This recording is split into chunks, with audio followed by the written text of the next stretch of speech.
नमस्कार, मैं हूं आरजू अंसारी और आप देख रहे हैं राष्ट्रीय जगत बेसन news. National Herald money laundering मामले में दिल्ली की राउज एवेन्यू कोर्ट ने कांग्रेस नेता सोनिया गांधी, राहुल गांधी समेत 7 लोगों को नोटिस जारी किया है।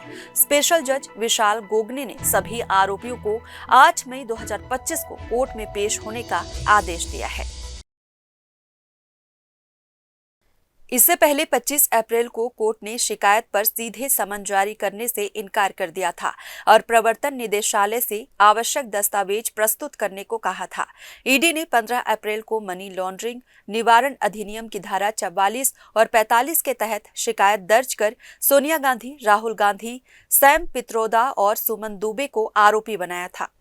कोर्ट की पिछली सुनवाई में यह टिप्पणी सामने आई थी कि ईडी की ओर से दायर शिकायत में कुछ जरूरी दस्तावेज गायब हैं। ऐसे में कोर्ट ने यह स्पष्ट किया था कि जब तक सभी दस्तावेज उपलब्ध नहीं हो जाते और आरोपियों का पक्ष नहीं सुना जाता, तब तक समन नहीं भेजा जा सकता।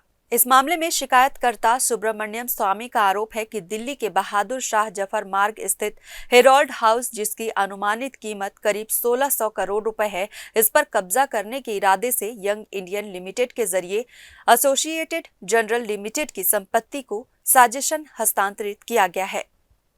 वहीं गांधी परिवार की ओर से दावा किया गया है कि यह याचिका केवल उन्हें राजनीतिक रूप से परेशान करने के लिए दायर की गई है।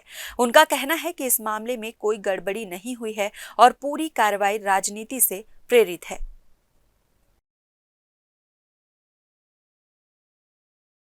फिलहाल इस खबर में बस इतना ही। देश प्रदेश की खबरों से अपडेटेड रहने के लिए हमारे चैनल को सब्सक्राइब करें और नए खबरों के नोटिफिकेशन के लिए बेल आइकन को जरूर दबाएं। नमस्कार।